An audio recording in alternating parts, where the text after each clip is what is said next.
Sebuah karya dirancang untuk berdialog dengan mereka yang mengerti dan menakuti mereka yang tidak paham. Dan terkadang jangan khawatir soal persepsi soal apa itu keindahan dan kepantasan masyarakat umum. Percayalah pada dirimu sendiri dan lakukan yang menurutmu benar.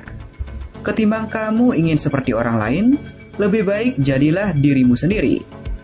Di tahun 1997, Manson pernah berkata, "Kamulah Tuhan bagi dirimu sendiri. Itulah sebabnya saya meminta orang untuk meludahi saya. Dengan itu saya mengatakan, kita semua sama." Marilyn Manson memiliki nama asli Brian Hugh Warner. Lahir di Stanton, Ohio, Amerika Serikat pada 5 Januari 1969.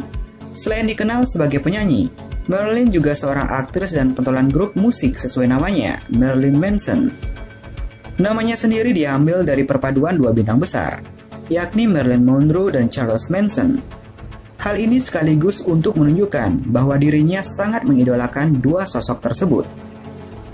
Manson adalah seorang rockstar kontroversial, kritikus gaya hidup selebritas dan kekerasan di Amerika pada abad 21. Ia juga disebut psikopat, narsistik, dan pemuja tabu.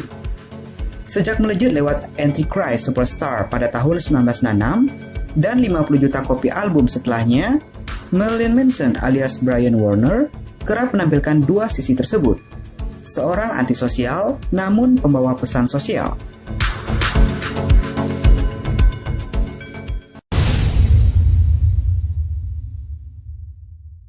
Lahir di lingkungan kelas menengah Ohio yang stabil dan aman, fakta ini menjadi semakin membingungkan saat melihat polanya mengguncang industri musik.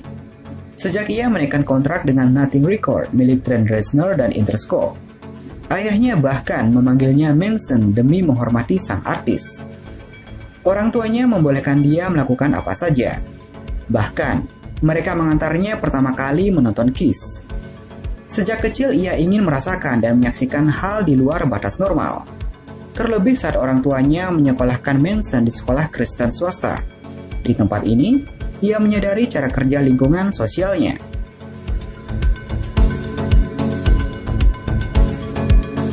Brian Warner mungkin tidak akan pernah menjadi Marilyn Manson jika keluarganya tidak menyekolahkannya di sebuah sekolah Kristen swasta pada tahun 1974. Di tempat itulah dia belajar untuk menipu dan memanipulasi sistem. Waktu itu, dia tidak sadar bahwa selalu ada tema yang mendasari semua karyanya. Tujuannya adalah mengajari orang-orang agar mereka tidak bodoh. David Bowie, Alice Cooper, Iggy Pop, dan Lucifer adalah panutan Manson. Sebelum berada di bawah sorotan media massa, keindahan dan kekacauan sudah mengalir deras dalam darah Manson. Bagi Manson, kekacauan dan kebingungan adalah bentuk komunikasi terbaik. Karyanya dibentuk melalui elemen tersebut.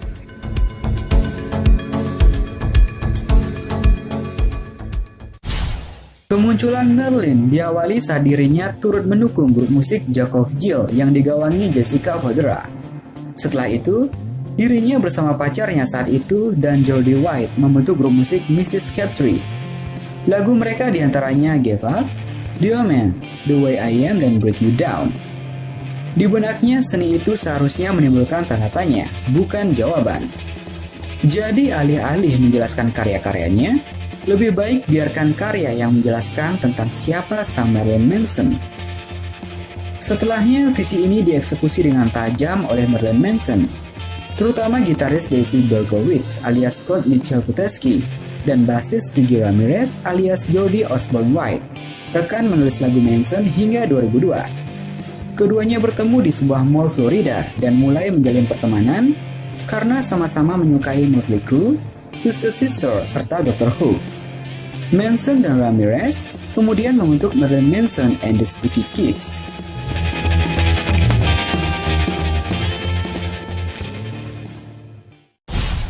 Band mereka kemudian mencuri perhatian Trent Reznor. Dalang Nine Inch Nails ini akhirnya memproduksi debut Portrait of an American Family 1964 hingga 2 album kemudian. Reznor juga merilis album mereka melalui label miliknya, Nothing Records. Tak butuh waktu lama bagi Marilyn Manson untuk mengumpulkan penggemar berat mereka. Nama Marilyn Manson melejit sebagai band paling kontroversial setelah merilis EP Smells Like Children 1995 dan Antichrist Superstar 1996. Lirik menyerang tabu dan musik keras bertemu simbolisme tebal di video klip mereka menjadi dinamit yang meledakkan nama Marilyn Manson. Manson terkenal karena musik yang dirilis pada 1960-an, terutama album Portrait of an American Family tahun 1964, Antichrist Superstars tahun 1996, dan Mechanical Animals tahun 1998, yang membuatnya mendapatkan reputasi di media arus utama sebagai tokoh kontroversial. Walau seringkali disebut sebagai band shock rock, Manson lebih memilih menyebut musiknya sebagai rock and roll. Selama 3 dekade, Marilyn Manson berangkat dari sound industrial seperti metal dan rock, electronic body music, alternative metal, elektronika, glam dan gothic rock, hingga death metal serta pop saat memasuki dekade 2000 dan 2010. Secara visual atau musik, Marilyn Manson bertolak belakang dengan kesederhanaan grunge dan alternative rock. Mereka menggunakan tata rias dan kostum eksentrik, sengaja berlaku liar di atas dan di belakang panggung, juga kerap mengeluarkan komentar kontroversial saat diwawancara. Tema anti-agama, seks, kekerasan, dan narkotika muncul menjadi penghuni tetap lirik Marilyn Manson. Penampilan panggung yang ekstrim, seperti menampilkan perempuan di dalam kerangkeng, menyebabkan 3 negara bagian melarang mereka tampil di arena konser milik negara. Puncaknya adalah tuduhan musik Marilyn Manson sebagai sebab utama penembakan massal di SMA Columbine, Colorado pada 20 April tahun 1999. Kedua pelaku mendengarkan dan memakai kaos mereka.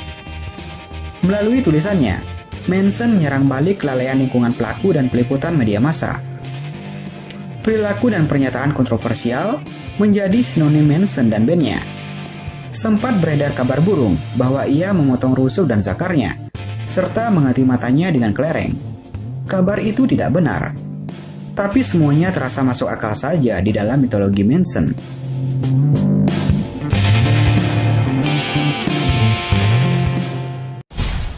Di antara cangkang tersebut, citra, lirik, dan musik Manson memiliki kemampuan untuk menyampaikan tema, seperti penerimaan diri dan kebebasan individu. Di samping kontroversi melawan tabu, tema tersebut membantu Marilyn Manson meraih 4 nominasi Grammy Awards, 2 album teratas tanggal lagu Billboard, dan 50 juta kopi album di seluruh dunia. Selain menekuni posisi vokalis selama 3 dekade, Manson juga aktif melukis serta menjelajahi seni olah peran.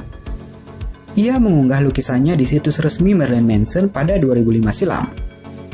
Setelah menghadapi politikus, lembaga sensor dan organisasi keagamaan karena musiknya, giliran Manson menghadapi kritikus seni. Beberapa kritikus bahkan menyukai karya Manson.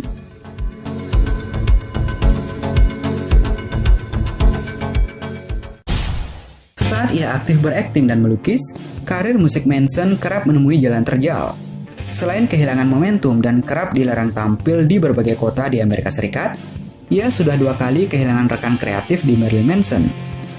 Duo gitaris basis yang menjadi tandem Manson menulis lagu, yakni Desi Berkowitz, mengundurkan diri pada tahun 1996, dan Twiggy Ramirez mengundurkan diri pada tahun 2013.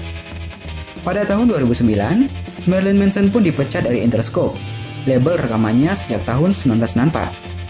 Setelahnya, Manson pun sempat kecanduan alkohol, bahkan dia sempat menjual mereknya sendiri. Ia menyibukkan diri dengan menggarap soundtrack Californication dan Guardians of the Galaxy. Di titik ini, Manson bertemu Taylor Bates, seorang komposer yang ia rekrut menjadi personel terbaru. Bersama Bates, Marilyn Manson kembali merilis album dan memainkan sound berbeda, meninggalkan alternatif industrial metal menuju gothic hard rock. Ia pun mulai rutin berolahraga hingga kembali fit. Manson di tahun 1997 dan 2017 adalah satu pemikiran dengan perspektif yang jauh berbeda. Terkait kehidupan asmaranya, Marilyn Manson pernah menikah dengan penari telanjang Dita Von Teese. Namun perkawinan mereka berusia 1 tahun dan bercerai pada 29 Desember tahun 2006. Kini, pria yang pernah menjalin hubungan dengan Rose McGowan itu menjalin kasih dengan aktris Evan Rachel Wood yang diminta Marilyn untuk mendukung filmnya Phantasmagoria. The Vision of Lewis Carroll yang dirilis pada tahun 2007. Dikabarkan putus dengan kekasihnya Evan Rachel Wood, ternyata Marilyn kembali menjalin kasih dengan bintang The Wrestler ini. Sedangkan baru-baru ini, label Loma Vista Recordings ini memecat salah satu artis yang ia naungi, yakni Marilyn Manson alias Brian Warner, menyusul tuduhan kekerasan dan pelecehan dari selebritas Evan Rachel Wood, yang juga pernah menjadi kekasihnya tersebut, yang menyebut pelecehan itu terjadi selama bertahun-tahun. Dalam bentuk kerjasama, rilisan pertama Manson melalui Concord Loma Vista adalah The Pale Emperor, yang dirilis pada tahun 2015.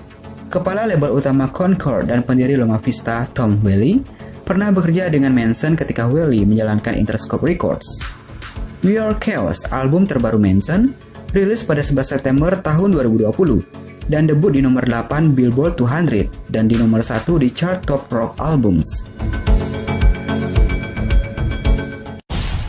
Di sisi lain, pandemi COVID-19 telah mempengaruhi kesehatan mental para musisi, termasuk rocker asal Amerika Serikat Marilyn Manson.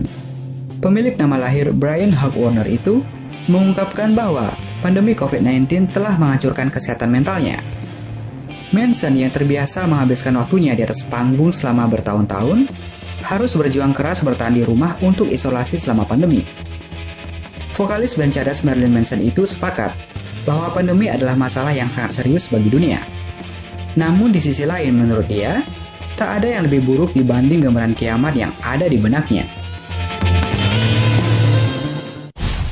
Pengaruh Manson tidak hanya tercetak di musik keras arus utama. Figurnya bahkan dijadikan inspirasi oleh sahabatnya Johnny Depp saat memerankan Willy Wonka di Charlie and the Chocolate Factory pada tahun 2005. Ya, inilah Marilyn Manson, seorang penyanyi, penulis lagu, produser rekaman dan mantan jurnalis musik Amerika yang dikenal karena kepribadian panggung dan citra kontroversialnya, yang tentu saja sebagai dedengkot vokalis utama dari band dengan nama yang sama, yakni Marilyn Manson.